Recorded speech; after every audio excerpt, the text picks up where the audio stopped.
Hi peeps, welcome to another Facebook video. I'm John O'Leary, in case you've forgotten, in case I've forgotten. Anyway, I welcome all you beautiful people. That's what we say nowadays, beautiful people. We're all beautiful people. And even if you don't consider yourself a beautiful person, you're still welcome because we're inclusive here. And it's a one-way camera, so we can't see it anyway. I'm going to do a song that I wrote a long time ago. This song was so old. How old was it, John? It's so old. Richard Nixon was president when I wrote this. And I remember who was president when I write a song, because that's how I remember when I wrote it, because I'm kind of a political junkie. And Richard Nixon was president up until the mid-70s. And that's when I wrote this. And by the way, I'm a huge Richard Nixon fan. Most people don't know that. He's so brilliant. He once said, "Solutions are not the answer."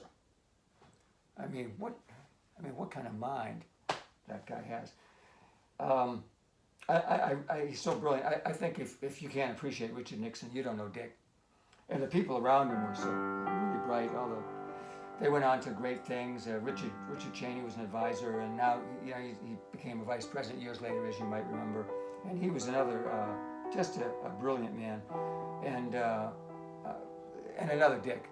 But anyways, that's history.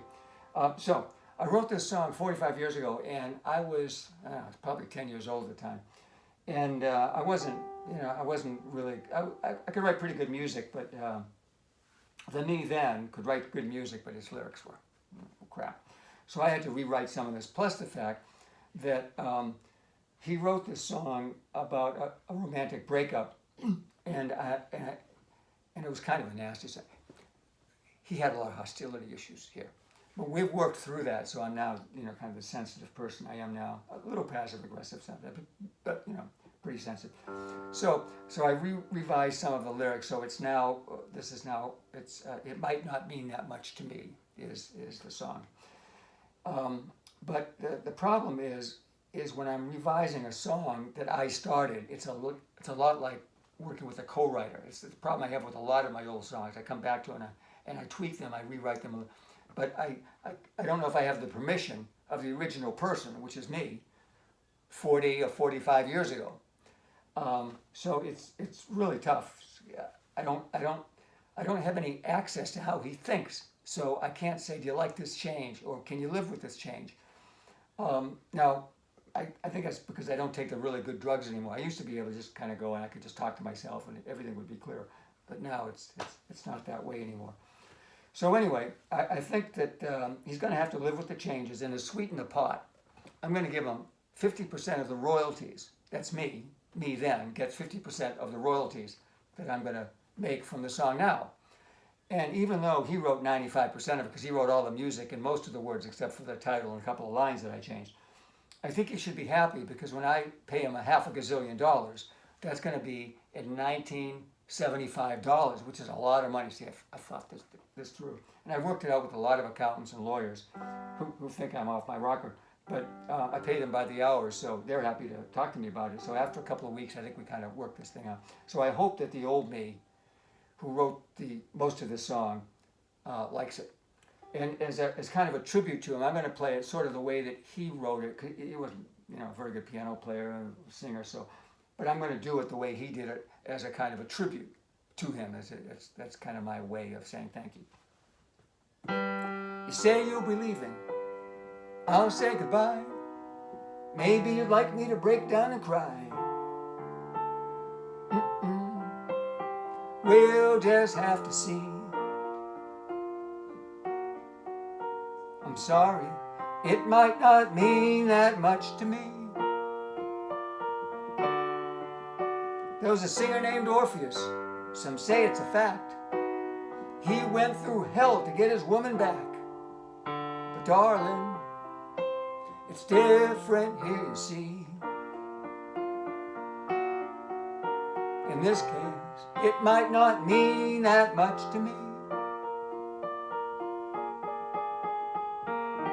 'Cause I've dealt with the heartaches. The law of sensation was lost. I've lived through your stations of the cross.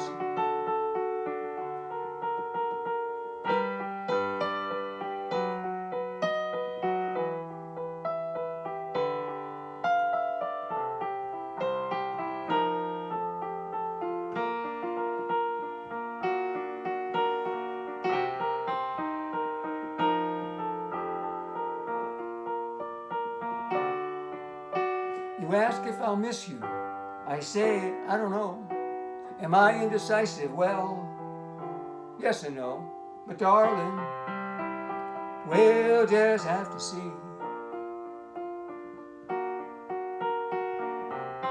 It might not mean that much to me.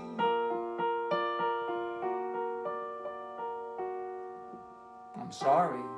It might not mean that much to me.